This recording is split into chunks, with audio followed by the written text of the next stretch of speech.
Romanos, capítulo 16. Nós lemos do verso 17 ao 27, mas antes eu quero saudar a todos que estão aqui, aqueles que nos visitam pela primeira vez. Sejam muito bem-vindos. Essa é a casa do Senhor. Você aqui é conclamado a adorar a Deus, ser chamado por aquele que é o Senhor da igreja, a louvá-lo nesse momento. Também saúdo aqueles que nos acompanham pelas mídias sociais, pelo nosso canal no YouTube, lembrando que o culto é sempre presencial. Se você eventualmente está com algum problema e não pôde vir, é claro, mas não deixe de frequentar a igreja. É importante estarmos aqui. É importante a Assembleia dos Santos, é importante a nossa reunião. Irmãos, nós hoje vamos encerrar uma jornada. Não sou muito bom com as datas, eu confesso, mas nós vamos encerrar uma jornada que se iniciou no dia 18 de agosto de 2023. Esse, então, finaliza hoje, dia 10/11 de 2024. Foram exatamente 1 ano, 2 meses e 22 dias em que nós pregamos durante todo esse tempo toda a carta de Paulo aos Romanos. Chegamos então ao final com aquela sensação de... Eu ia falar de dever cumprido, mas confesso aos irmãos que toda vez que eu leio e vejo algumas mensagens que eu já fiz, o quanto a gente podia falar mais e quantas outras lições, mas ao mesmo tempo com aquele senso de louvar a Deus pelas lições que nós aprendemos e como é precioso. Claro que toda a Escritura assim o é, mas como é preciosa a leitura da carta de Paulo aos Romanos. Por isso eu incentivo você a estudar mais, a ler mais, a ter na sua devocional, a meditar o quanto essa carta é profunda. Portanto, irmãos, hoje encerramos essa carta falando um pouco sobre falsos mestres, a saudação e adoração ao Senhor. Portanto, sem maiores delongas, eu quero então, junto com os irmãos, ler o texto aqui projetado e também que vocês abriram nas suas Bíblias, Romanos capítulo 16, do verso 17 até o verso 27. Assim diz a palavra do Senhor. Rogo-vos, irmãos, que noteis bem aqueles que provocam divisões e escândalos, em desacordo com a doutrina que aprendestes. Afastai-vos deles, porque esses tais não servem a Cristo, nosso Senhor, e sim a seu próprio ventre, e com as suas suaves palavras e lisonjas enganam o coração dos incautos, pois a vossa obediência é conhecida por todos. Por isso me alegro a vosso respeito, e quero que sejais sábios para o bem e simples para o mal. E o Deus da paz, em breve, esmagará debaixo dos vossos pés a Satanás. A graça de nosso Senhor seja convosco. Saudai-vos, Timóteo, meu cooperador, a Lúcio, Jason, Sosípatro, meus parentes, Eutércio, que escrevi esta epístola, vos saúdo no Senhor. Saudo-vos Gaio, meu hospedeiro de toda a igreja. Saudo-vos Erasto, tesoureiro da cidade, e o meu irmão Quarto. A graça de nosso Senhor Jesus Cristo seja com todos vós. Amém. Ora, aquele que é poderoso para vos confirmar segundo o meu evangelho e a pregação de Jesus Cristo, conforme a revelação do mistério guardado em silêncio nos tempos eternos, e que agora se tornou manifesto e foi dado a conhecer por meio das escrituras proféticas, segundo o mandamento do Deus eterno, para a obediência por fé entre todas as nações. Ao Deus único e sábio, seja dada a glória por meio de Jesus Cristo, pelos séculos dos séculos. Amém. Meus irmãos, você já ouviu falar de um homem chamado William Tyndale? Talvez esse nome para você seja meio estranho, né? E confesso que até talvez essa não seja a pronúncia mais adequada para o seu nome. Mas o William Tyndale, ele nasceu em 1494. Cá para nós, já há algum tempo, né? E o que é marcante? Ele foi um dos reformadores. O que quer dizer isso? Que em determinado momento, quando a igreja se encontrava muito longe dos caminhos de Deus, ele teve, pela graça do Senhor, a força de trazer, ou de ajudar, melhor dizendo, a igreja a voltar para os caminhos corretos. E talvez você me pergunte, pastor, mas como ele fez isso? Como o Wendell Tyndale pôde ah, ajudar com que isso acontecesse? Irmãos, ele usou fazer uma coisa pela qual, inclusive, ele foi executado. Ele morreu porque, sabe o que ele fez? Ele traduziu a Bíblia das línguas grego e hebraico para o inglês, a sua língua vernácula, ou seja, a sua língua, a língua que ele falava. Porque naquele tempo, a Igreja Católica existia uma influência muito grande. Não se podia traduzir a Bíblia. A Bíblia só podia estar lá em grego, hebraico e latim, que eram então as línguas, digamos assim, usadas pelos sacerdotes. Portanto, meus irmãos, esse homem enfrentou uma grande oposição na época, porque era proibido a tradução para as línguas que se falava naquele momento.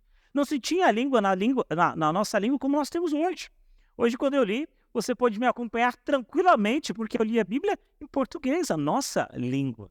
Mas isso não foi uma verdade nesse tempo.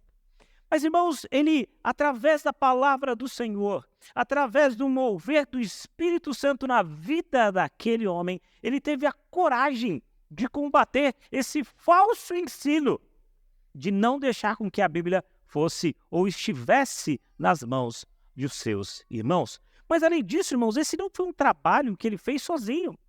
Mas ele teve ali um conjunto de muitos outros reformadores que apoiaram e também muitos outros reformadores que foram apoiados pela sua obra e pela difusão, então, da palavra do Senhor.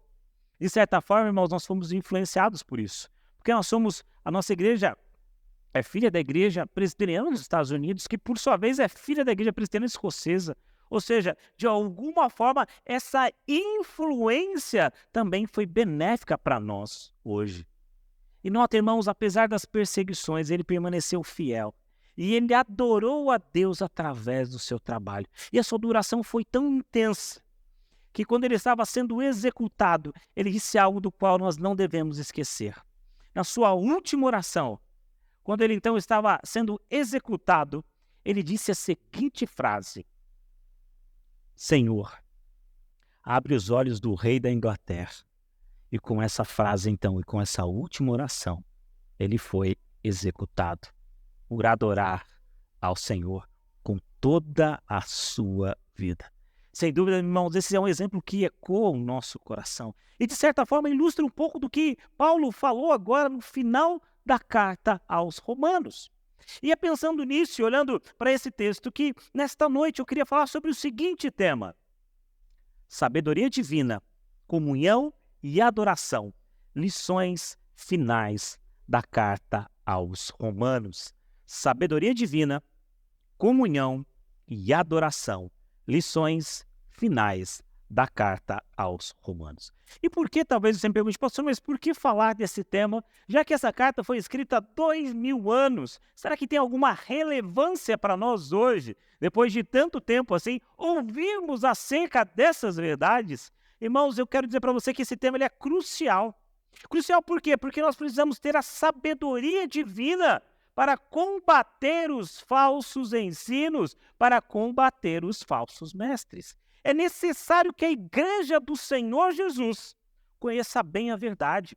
E conhecendo bem a verdade, ela está protegida quanto às falas ruins ou contra as mentiras da nossa sociedade. Porque é importante, irmãos, lembrarmos que essa verdade que mantém a pureza e a unidade da fé na nossa igreja. Mas, ao mesmo tempo, irmãos, esse finalzinho nos lembra da comunhão que nós temos de uns com os outros, que nos leva a valorizar a importante decisão que nós temos de servir ao Senhor como corpo de Cristo Jesus. Irmãos, estar na igreja em comunhão é algo preciosíssimo para nós. E é por isso que todos os dias eu afirmo para você, e dominicalmente eu digo, que o dia mais importante da nossa semana é o domingo. É o dia que nós estamos aqui na Assembleia dos Santos. E não ache você que foi eu ou o conselho da igreja que inventou o domingo, mas o próprio Senhor Jesus nos deu essa ordenança de nos reunirmos para louvar. Isso é comunhão. Porque, meus irmãos, nós entendemos que a igreja caminha sempre como o corpo de Cristo Jesus. Ninguém faz nada sozinho. Aliás, domingo passado, no nosso aniversário, nós fomos relembrados disso. Nós não fazemos nada sozinho. Aliás, se nós olharmos para a nossa missão, que está lá em Mateus, de 19 a 20, e de, portanto, fazei discípulos. Essa missão é dada para uma pessoa só? Não, foi dada a quem? Aos apóstolos e, consequentemente, foi dada para toda a igreja. Portanto, irmãos, a igreja não se move só, mas como o corpo de Cristo. Portanto, todos aqui são importantes na pregação, no ensino e no viver da palavra de Deus. E também esse tema é importante porque a adoração, meus irmãos, é a nossa resposta à grandeza do Senhor. Adorar é o que nós faremos eternamente. Adorar, portanto, pertence àquele que é do povo de Deus, que tem prazer em vir à igreja e falar: hoje eu vou adorar ao meu Senhor. Portanto, irmãos, a adoração é para todos os povos, como nós vemos nos textos. E a inclusão dos gentios aqui na salvação mostra que o Evangelho ele tem esse aspecto universal, no sentido de ser para todas as nações. Não apenas uma nação, um povo, um determinado grupo, mas o Evangelho é pregado a todas as nações. Todos os povos são chamados para a adoração. Portanto, irmãos, essa é a importância de entendermos então esse tema. A primeira coisa então que eu quero abordar olhando para esse texto, que se encontra aí nos primeiros versículos de 17 a 23, é que é preciso ter uma sabedoria divina para lutar contra o falso. Notem, meus irmãos, Paulo está acabando a carta. E às vezes eu fico pensando que Paulo está escrevendo a carta e parece que ele chega ao final. Tanto é que ele diz amém. Se você notou aí, eu espero que você tenha notado como bom ouvinte, você notou que quando ele termina ali o verso 20, ele fala: e a graça do Senhor esteja convosco. Aí ele coloca a saudação e no final ele diz amém. E ele depois faz a doxologia e no final ele diz amém. Parece até que, claro, Paulo, guiado pelo Espírito Santo, não tenho dúvida disso, está aqui terminando a carta, mas parece que a cada verso ele precisa acrescentar mais alguma coisa. Ele precisa falar mais alguma coisa. E nessas últimas palavras, então, ele faz um alerta importantíssimo para nós. O perigo dos falsos mestres. O perigo, meus irmãos, dos falsos ensinos. Paulo adverte que a igreja conta esses falsos homens que tentam ou usurpam a glória de Deus e trazem para si a glória. E é interessante que Paulo diz que eles não têm outra coisa que não se agradar que o seu próprio ventre. A expressão quer dizer, eles não estão preocupados com o povo de Deus, eles estão preocupados em comer melhor. Eles estão preocupados em se vestir melhor. Eles estão preocupados com o seu próprio sustento e luxo. Essa é a ideia do texto. Portanto, irmãos, esses homens, ao contrário de ter amor pelas ovelhas do Senhor, de querer juntar elas, de estar em comunhão, sabe o que eles faziam? Eles causavam divisões à igreja de Cristo Jesus. Então, Paulo exorta, meus irmãos, a ficarmos vigilantes. Mas note, além da vigilância, o conselho dele é que nos afastemos de tais pessoas.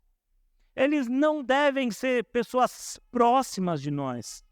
Pessoas que causam facções, divisões e ensinam aquilo que o nosso Senhor condena, não devem ser nossos amigos, não devem estar conosco nas nossas rodas de conversa. É interessante pensar como isso se encaixa muito bem no Salmo 1. Não é verdade? Você conhece o Salmo 1 que diz o quê? Cuidado nas rodinhas em que você está. Cuidado nas rodas em que você se detém. Onde você para, naquela que você se assenta. Porque essas pessoas não têm Deus como seu Senhor, mas querem tão somente o seu benefício próprio. Portanto, irmãos, é importante nós termos conhecimento verdadeiro. E o conhecimento verdadeiro está em Cristo Jesus. E esse conhecimento da palavra nos leva a uma atitude do quê? De obediência. É o que Paulo diz: quanto mais eu conheço de Deus, mais eu o obedeço. Aliás, como é que eu provo o meu amor para com Deus? Pelo fato de obedecer a sua palavra. Você quer saber o quanto você ama a Deus? Você quer saber o quanto Deus de fato ele é importante na sua vida? A pergunta não é outra que senão quanto você tem prazer em obedecer ao Senhor. O quanto você tem prazer em estar com o Senhor. Portanto, Paulo elogia aqueles irmãos porque eles sabiam disso. E notem, Paulo aqui faz um elogio àqueles crentes, mas ele também adverte, cuidado com essas pessoas. Elas não querem o bem da igreja. Devemos, meus irmãos, buscar a sabedoria divina para discernir o que é bom, o que é puro, confiando sim, como diz a palavra, que Deus esmagará Satanás debaixo dos seus pés. A proteção da verdade, a melhor proteção contra a falsidade é conhecermos bem aquilo que é verdadeiro. Me permita aqui já repetir um exemplo que eu já dei à igreja, mas que talvez ilustre bem esse ponto. No banco, e nós temos alguns irmãos aqui bancários, eles fazem uma espécie de treinamento para reconhecer a nota verdadeira. Sabiam disso? E sabe como esse treinamento é dado? Eles pegam uma cédula e eles começam a saber características daquela cédula. Para saber o quanto ela é verdadeira, tem determinadas questões ali, marca d'água, enfim, que diferem ou dissociam delas das falsas. E por que isso? Porque é impossível, meus irmãos, conhecer todas as notas falsas. Aliás, a cada dia é inventada uma nota falsa ainda mais, digamos, próxima daquela que é verdadeira. Então, como é que eles vão discernir entre o que é falso e entre o que é verdadeiro? Sabe como? Conhecendo muito bem aquilo que é verdadeiro. Porque à medida que eu conheço aquilo que é verdadeiro, é muito mais fácil eu rechaçar ou eu deixar de lado aquilo que é falso. Então, o que Paulo exorta para nós é conhecermos bem a Deus. E os crentes de Roma estavam protegidos desses falsos mestres porque eles conheciam. E como é que Paulo sabe que eles conheciam? Paulo havia aplicado uma prova lá? Paulo havia talvez feito o Enem lá? Afinal de contas, esse é o fim de semana dele? Não. Mas porque Paulo sabia que eles obedeciam. Sabe o que quer dizer, irmão? Que um conhecimento verdadeiro da palavra leva-nos a uma atitude de obediência. Você quer saber o quanto você conhece mesmo da Bíblia? Não é se você vai ficar em primeiro naquele concurso, naquele debate bíblico. Não é para saber se você vai ficar em primeiro, talvez, nas perguntas mais difíceis. Se eu fizer aquela pergunta, quais são os nomes das filhas de Jó? Qual o nome do pai de Abraão? Você fica, e aí, perguntas difíceis talvez, mas a questão não é essa, que vai te mostrar o conhecimento bíblico que você tem, mas é o quanto você obedece à palavra do Senhor. Sua obediência, meus irmãos, ela protege e ela te encoraja a isso. Portanto, Paulo está dizendo aqui para nós, cuidado com o mal. Irmãos, talvez você pense assim, pastor, eu estou tranquilo. Eu sou da Igreja Presbiteriana do Brasil. Nós temos aqui excelentes pregadores. Pastor, eu ouço aqui Augusto Nicodemos, Hernandes Dias Lopes, Jean Nunes, só a nata da IPB. Só os pregadores top. E espero que seja isso de verdade. Mas a questão, irmãos, é que a gente acaba muitas vezes colocando diante dos nossos olhos aquilo que não é puro. Como, pastor, a gente faz isso? Através de séries, filmes, sei lá, capítulos do que você assiste, podcast, e aí vai. Porque embora talvez a gente esteja protegido contra isso e louva a Deus por isso, nós muitas vezes queremos entender talvez a cultura e a gente pensa assim, vou ver aqui alguns vídeos, eu vou tentar entender, mas meus irmãos, cuidado, porque muitas vezes esses filmes, séries, podcasts e afins moldam a forma como a gente pensa. E quando a gente menos espera, a gente já tem uma mente secularizada. A gente já está pensando na mesma lógica daquelas pessoas que não conhecem a Cristo. E de certa forma, nós estamos então, nesse momento, aderindo aos falsos mestres, desconhecendo aquilo que Deus nos falou. Cuidado, meus irmãos, a única maneira confiável de reconhecer o mal é estar completamente familiarizado com o bem. Portanto, ele vai dizer assim, cuidado com a forma em que você anda. E Paulo, então, nos exorta aqui nesse momento, não só a lidar com isso, mas ele também nos diz como lidar com esses falsos profetas. A primeira questão que ele vai dizer é o seguinte, instruir bem, cuidado com aqueles que provocam divisões. Irmãos, uma das coisas que mais faz sucesso na internet, na TV, é coisas que causam escândalo. Não é verdade? Sabe qual foi o debate mais visto dos debates que a gente teve para prefeito? Foi aquele famigerado debate em que um dos candidatos, de forma assim muito sutil, deu uma cadeirada no outro. Aí você pensa, mas pastor, foi lá que eles discutiram as melhores ideias? Foi o melhor debate que a gente teve? Não, foi por quê? Porque teve escândalo. E de certa forma isso chama a atenção. E essas pessoas então usam desse artifício para chamar a atenção para si. Mas notem o que Paulo diz aqui para nós devemos fazer o quê? Nos afastar destes tais. Não devem ser eles os nossos guias, os nossos gurus. A diferença, meus irmãos, às vezes entre a heresia e o erro pode ser muito tênue, sabia? E o preço da fidelidade é eterna vigilância. O preço da fidelidade, meus irmãos, é eterna vigilância. Se o ensino lhe parecer estranho, busque rapidamente orientação. E lembre-se, o falso, meus irmãos, nunca vem de uma forma clara.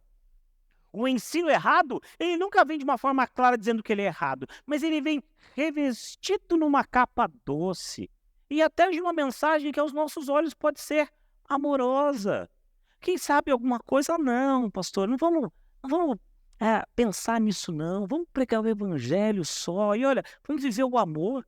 Claro, concordo com tudo isso, mas toma cuidado, porque vem dentro disso aí o aceitar todas as coisas, o se conformar com este século, que aliás Paulo diz para a gente tão claramente para não fazê-lo. Não vos conformeis com este século. Mas qual que é a nossa tarefa, irmãos? Transformai-o pela renovação da vossa mente. Portanto, cuidado com os pregadores modernos. Cuidado com aquelas pessoas que querem atualizar a Bíblia. Cuidado com aquelas pessoas que querem dar outro nome para Deus. Cuidado com essas pessoas, porque elas não estão preocupadas, irmãos, com a saúde da igreja. Mas a preocupação delas é com o próprio ventre, a preocupação delas é com o próprio bolso, a preocupação delas é com o seu próprio luxo, a preocupação delas é com o seu próprio bem-estar.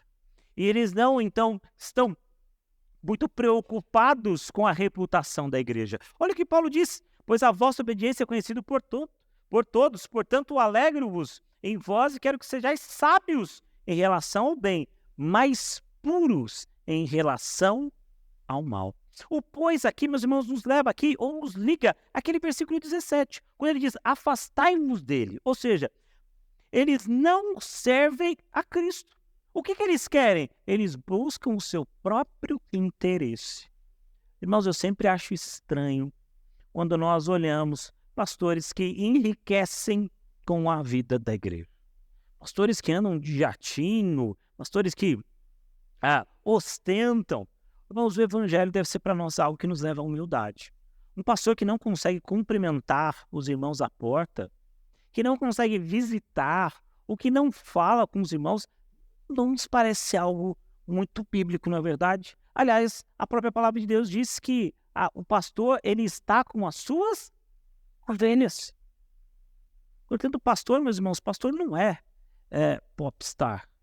Pastor popstar está longe do que a Bíblia nos diz. Eu não consigo imaginar Pedro ou Paulo tendo que ser escoltado por uma multidão de seguranças e sem poder cumprimentar os irmãos à porta.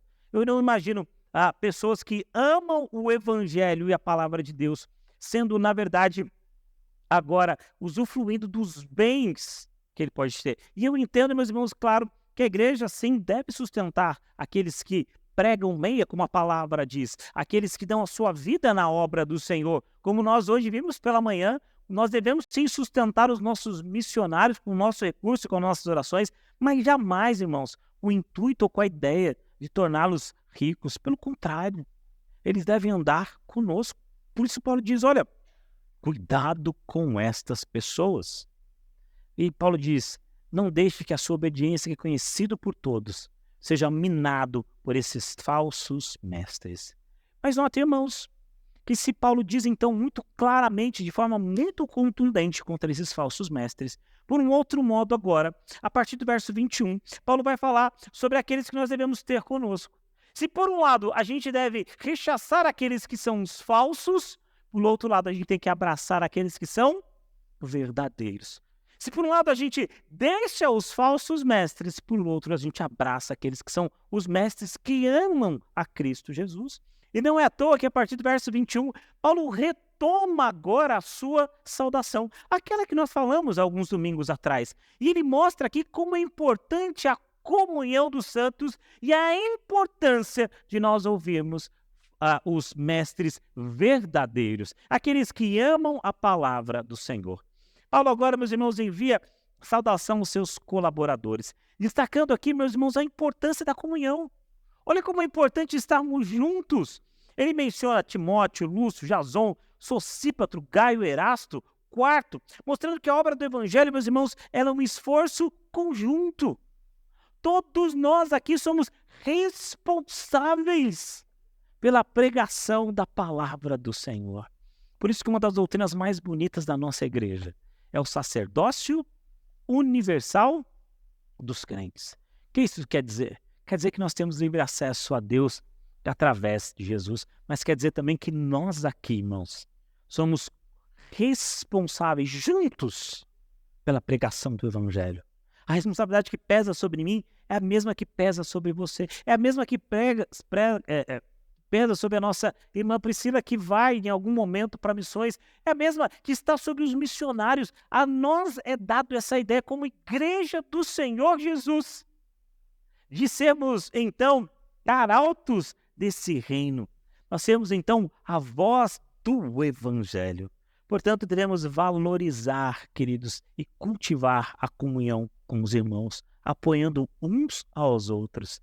E aqui eu não tenho como não colocar, ou como não pensar em discipulado. Porque, afinal de contas, o que é o discipulado? São pessoas falando com outras e vivendo juntas o quê? O Evangelho. Aqueles que estão começando com aqueles mais experimentados. Para que um dia esses que estão começando sejam daqui a alguns anos os experimentados que então vão falar para aqueles que estão começando. Irmãos, ninguém na igreja sabe tão pouco que não possa discipular e falar do Evangelho. Assim como ninguém aqui é tão esperto ou inteligente que não tenha o que acrescentar ou aprender do Evangelho de Cristo Jesus. Portanto, se a recomendação é fuja dos maus, a recomendação também é abrace aqueles que são de bem. Paulo, então, agora, meus irmãos, faz recomendação para os bons obreiros. Nos versos 21, ele vai mencionar irmãos que foram importantes no ministério dele e também importantes no seu pastoreio em outras igrejas. E o primeiro deles aí é que nós conhecemos como filho amado. Quem é? Timóteo. Timóteo, meus irmãos, que ele chama ali de o meu cooperador, vos cumprimento. Irmãos, Timóteo, ele é bastante conhecido e dispensa para nós, de certa forma, grandes apresentações. Ele era o filho na fé de Paulo. Era um jovem que, embora talvez fosse tímido, tivesse alguns problemas de saúde, foi sem dúvida um dos pastores que continuou o ministério da igreja, razão pelo qual nós estamos aqui hoje, sem dúvida, por influência do pastor Timóteo. Timóteo, então, ele foi companheiro de Paulo em várias de suas jornadas, a quem Paulo escreveu, inclusive, de forma muito pessoal, 2 cartas. E a segunda carta a Timóteo foi o último testamento de Paulo. Irmão, você imagina, Timóteo, ele foi, digamos, o motivo pelo qual Paulo escreveu a sua última carta. Que privilégio poder receber da mão do apóstolo Paulo o último testamento dele.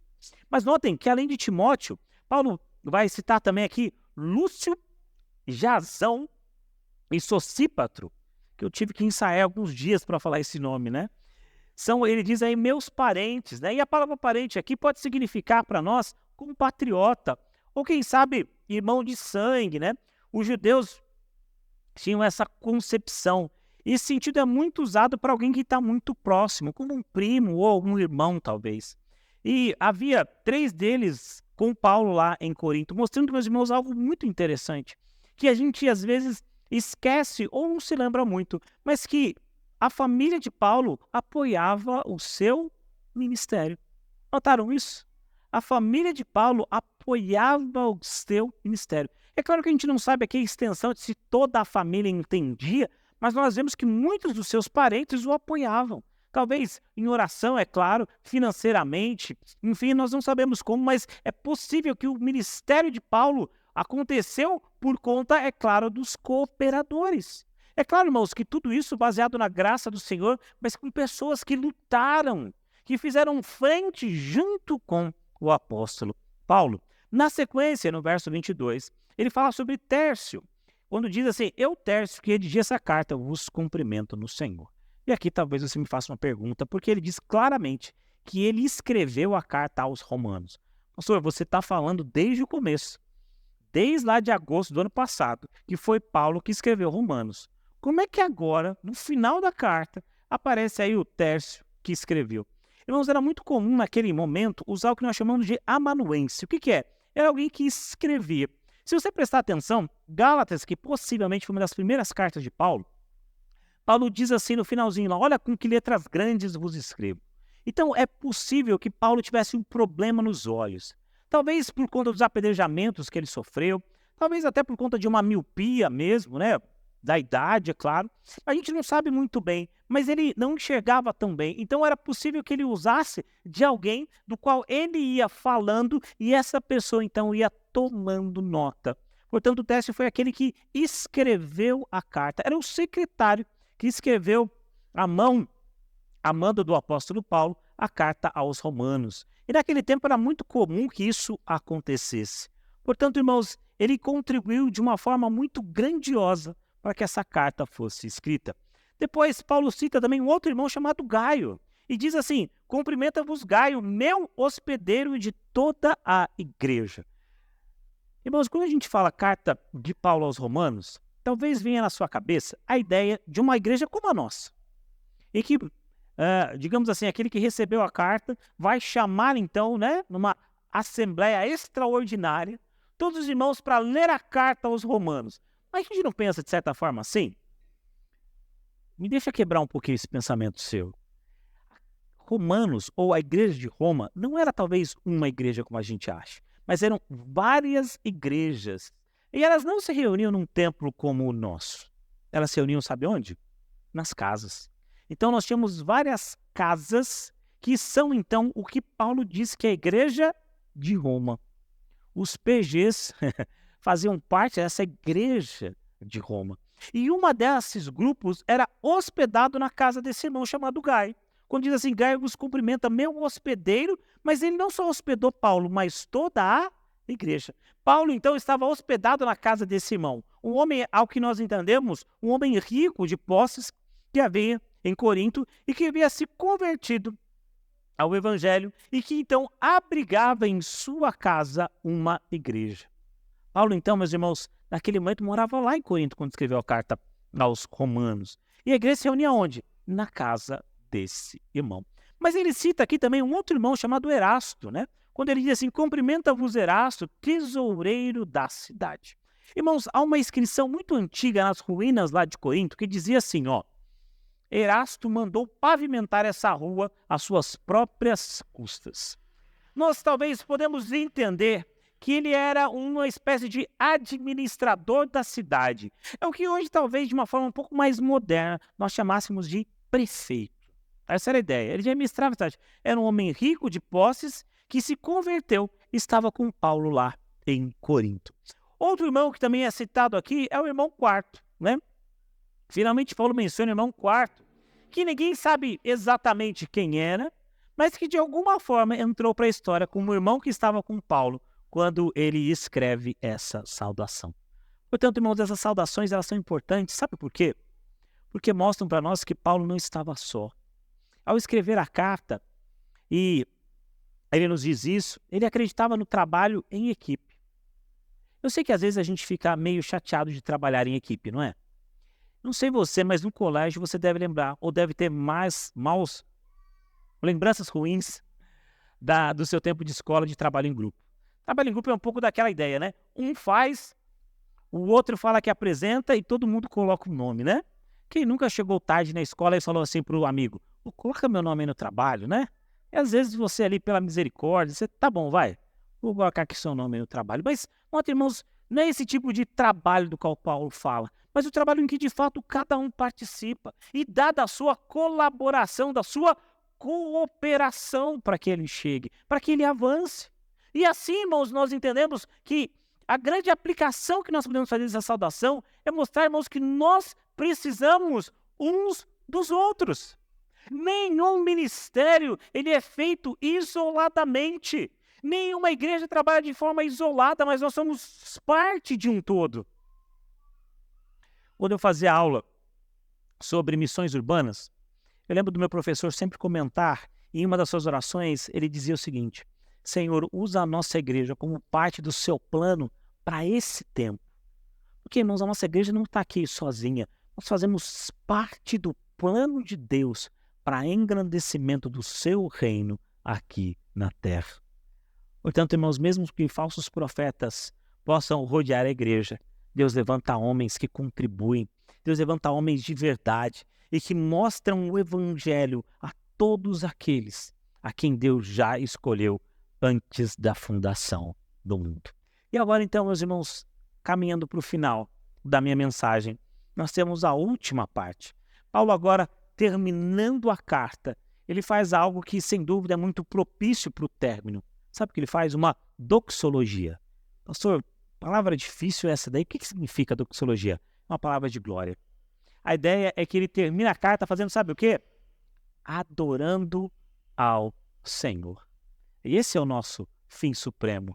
Esse é o nosso grande objetivo nessa vida, a adoração a Deus. Nós somos chamados para isso.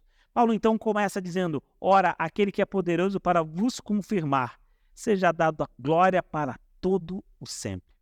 Meus irmãos, para entendermos essa palavra de Paulo, é preciso lembrar que a igreja de Roma, para quem essa carta foi escrita, que era composta, na sua grande maioria, por não-judeus. No capítulo 14, Paulo tratou dessa relação, lembra? De judeu e não-judeu, dos judeus ou dos gentios. Mas notem, ele vai dizer que, olha, vocês tinham separação pela comida, pelo calendário, enfim, então, mas a igreja, meus irmãos, era composta de pessoas que eram salvas por Cristo Jesus. E o que Paulo está retomando aqui, então, é que a adoração, ela é comunitária. E quando nós estamos adorando, não importa a sua classe social, não importa se judeu ou gentil, não importa se rico ou pobre, homem ou mulher, mas o que importa é que nós somos um povo que adora ao Senhor. E Paulo está dizendo, irmãos, essa é a beleza da igreja. Em ver pessoas diferentes, mas reunidas com um propósito. Aliás, você já parou para pensar? Se não fosse a igreja, muitas das nossas amizades não existiriam? Eu diria para vocês, irmãos, que isso é tão profundo, que se não fosse a igreja, eu não estaria casado nesse tempo. E eu garanto que muitos dos nossos irmãos aqui também não. Porque conheceram sua esposa aonde? Na igreja. A igreja, então, irmãos, é essa Assembleia dos Santos. Claro que eu não estou dizendo aqui que a igreja é o lugar só da gente arranjar nossa esposa, muito pelo contrário, mas é o lugar onde o povo de Deus, em comunhão, adora ao Senhor. E ela faz toda a diferença nas nossas vidas. E é por isso, meus irmãos, que eu confesso para vocês, quando eu ouço aqueles movimentos do tipo crente sem igreja, desigrejado, já viu isso daí em algum lugar? A minha aversão a isso é tão grande de eu pensar assim, como é que alguém pode ignorar a igreja, a Assembleia dos Santos? E preste atenção, irmãos, eu não estou dizendo que a igreja é perfeita. Eu não estou dizendo que aqui não há nenhum erro, que nós não temos nenhuma falha, eu não estou falando isso. Mas estou dizendo do quão a igreja é importante para a nossa vida cristã. O do quanto nós precisamos de uns dos outros para que o evangelho de Cristo cresça, para que a glória de Cristo seja dada. Irmãos, eu louvo a Deus porque um dia eu fui discipulado por alguém. Eu louvo porque um dia eu fui batizado, cheguei à pública profissão de fé. E porque pela graça do Senhor, outras pessoas vieram também através de mim e eu oro para que outras ainda venham. Porque essa é a bênção de sermos igreja de Cristo. Nós somos as mãos de Cristo no trabalho. Cristo mostra a sua graça através de quê? através da nossa vida, através da sua igreja. Portanto, ao terminar essa carta, Paulo dizia que esses romanos, que não são judeus, mas que eles lembrem que eles fazem parte do povo de Deus. Não importa se você não veio da descendência de Abraão, como era tão importante naquele momento. Mas o que importa é que você foi colocado na família da fé. O que importa é que através de Cristo nós estamos agora de bem com Deus, o Pai. Nós voltamos a ser a família do Senhor. Paulo estava tratando, meus irmãos, dessa questão da inclusão desde o capítulo 9, mostrando que não há diferença, é que nós podemos estar juntos. Essa é a grande questão. E Paulo também, meus irmãos, nos lembra que por conta da adoração, nós entendemos a verdade do Evangelho e essa verdade, então, nos deixa firme contra as ciladas do diabo, o que nos conecta também ao primeiro ponto, sobre não olhar os falsos mestres. A adoração verdadeira nos conduz à verdade. A verdade nos fortalece. E nos fortalecendo, nós somos conduzidos a entender Cristo Jesus como verdade absoluta. E fazendo isso, nós estamos então agora, digamos, vacinados contra qualquer heresia. E Paulo vai dizer, esta é a glória. A confirmação, meus irmãos, é feita por Deus. Quando Paulo, então, está terminando ali, no verso 25, ele faz uma declaração muito bonita. Quando ele olha para todo esse texto, e ali no finalzinho, ele diz o seguinte, verso 25, ora, aquele que é poderoso para vos confirmar segundo o meu evangelho. E a expressão meu evangelho não quer dizer que Paulo prega um evangelho que era dele, mas que ele era aquele que foi enviado para o povo não judeu. Ou seja, o evangelho que ele estava pregando àquele povo. E não é um evangelho, meus irmãos, diferente do que nós entendemos hoje, porque a pregação dele é quem? Jesus Cristo, conforme a revelação do ministério guardado em silêncio nos tempos eternos. O que quer dizer que antes de Jesus, existiam crentes, sim, que eles iam ao templo, que eles faziam também um momento de adoração, mas eles ainda não sabiam de tudo o que estava para acontecer. Eles não sabiam ainda de Jesus, mas nós temos o grande privilégio, sabe do quê? De conhecermos a Cristo e a sua obra. De olhar para a palavra de Deus e mostrar como Deus, na sua infinita graça, fez um plano da redenção. E sabe o que é mais emocionante e impactante nesse plano? É porque eu estou nele. Isso é que me impacta. Eu estou nesse plano. Eu fui resgatado pelo Cordeiro. Ele vai dizer, isso foi dado a conhecer por meio de onde? Das Escrituras proféticas. Ou seja, é pela palavra de Deus. Irmãos, a gente ouve muitas pessoas querendo ir para a igreja para receber revelações, para saber sobre o que vai fazer amanhã, como vai ser o seu dia, mas a revelação mais importante é Jesus Cristo.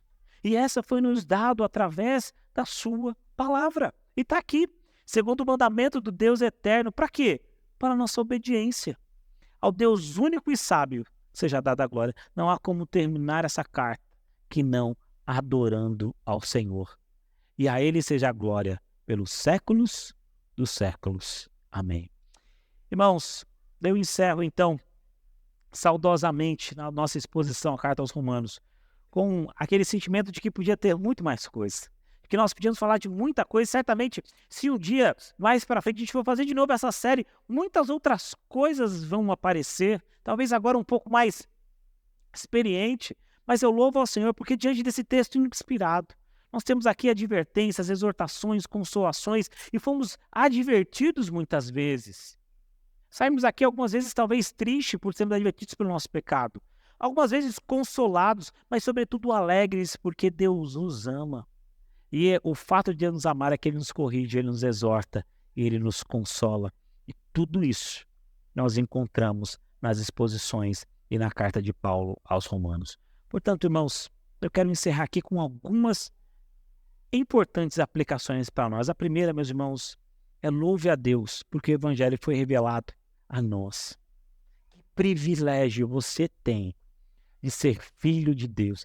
Que privilégio você tem de estar na casa do Senhor. Que privilégio você tem de poder ouvir das Sagradas Escrituras. Isso não é dado para qualquer pessoa, mas foi dado para você. Valorize esse momento. A segunda aplicação, irmãos, não caia na onda desses falsos mestres. Não caia na onda de pessoas que acham que ainda tem outras revelações. Nós temos irmãos, ao contrário da Igreja Católica, que acredita que a revelação é contínua e pode haver mais coisas. Ao contrário do que os testemunhos de Jeová, que acreditam numa outra revelação. Ao contrário do que aqueles que acham que Maomé traz novas revelações através do anjo Gabriel, os mormons e tantos outros falsos mestres. Eu falo isso de forma clara, eles não conhecem a Escritura. Portanto, irmãos, a nossa única regra de fé e prática é a Bíblia. E é por isso que um dos grandes temas da reforma é sola Scriptura, só a Escritura. Não confie em nada que vá além do que está na palavra do Senhor. Irmãos, hoje nós temos um país muito fértil para falsos mestres. Aliás, falsos mestres é o que aparecem, digamos, de forma quase que viciante, digamos assim. Aliás, quando você olha na internet, você vê pessoas falando, parece com uma verdade tão absoluta, com um discurso tão frágil. Não confie nos falsos mestres. Não confie principalmente naqueles pastores de internet que não têm um ministério de fato numa igreja e que estão ali pulando de galho em galho, muitas vezes só pedindo contribuições para um projeto do qual ninguém sabe. Irmãos, cuidado nesse terreno fértil para falsos mestres. Eles estão viralizando por aí. Não dê ouvidos a ele. Em vez de você passar 30 minutos rodando o vídeo, passe 15 minutos lendo a Bíblia. Sem dúvida, você ganhará mais. Num país, meus irmãos, em que muitas vezes esses homens, eles te dizem, sabe o quê? Evangélicos. Isso é o que mais me dói. Usam um nome tão bonito para algo tão feio. Não caia nesse tipo de conto. Irmãos, Deus levanta pessoas variadas, com vocações diferentes para o caminho do Senhor. Todos aqui na igreja têm um ministério. Você tem um ministério na igreja. Pastor, mas eu não sei fazer muita coisa, eu nem leio bem. Irmão, você tem um ministério na igreja de Cristo Jesus. Todos nós o temos. Portanto, faça-o com o melhor que você pode. Irmãos, Paulo nomeou nessa carta, sabe quantas pessoas? Cerca de 35 pessoas. Sabe o que isso quer dizer? Que ninguém faz sozinho. O ministério não é desenvolvido sozinho. É claro que nós somos responsáveis sim pela nossa vida espiritual, eu não tenho dúvida disso. Mas uma igreja se faz na união, na Assembleia dos Santos. Irmãos, e eu termino assim como Paulo, dando glória a Deus pelo que nós vimos, dando glória a Deus pelo que nos tem sido ensinado através da revelação da Escritura Sagrada. E eu quero aqui então encerrar a nossa série de exposições em Romanos, talvez no último parágrafo do livro do Reverendo Augustus, porque nós tratamos de coisas tão grandes e tão valiosas, mas ele encerra o seu livro dizendo o seguinte: Deus, não compreendo tua mão, não sei exatamente como ages neste mundo, ou por que fizeste determinadas coisas. Ou deixa que outras coisas aconteçam, ou ainda não fazes outras a que seriam vistas por mim como necessária. Mas eu confio que és justo, único, eterno, poderoso e sábio. Como diz o apóstolo Paulo na carta aos Romanos, por isso eu confio em ti, ainda que eu não possa compreender plenamente, mas eu confio em Deus. Que eu e você, meu irmão, possamos confiar em Deus. Que Deus nos abençoe.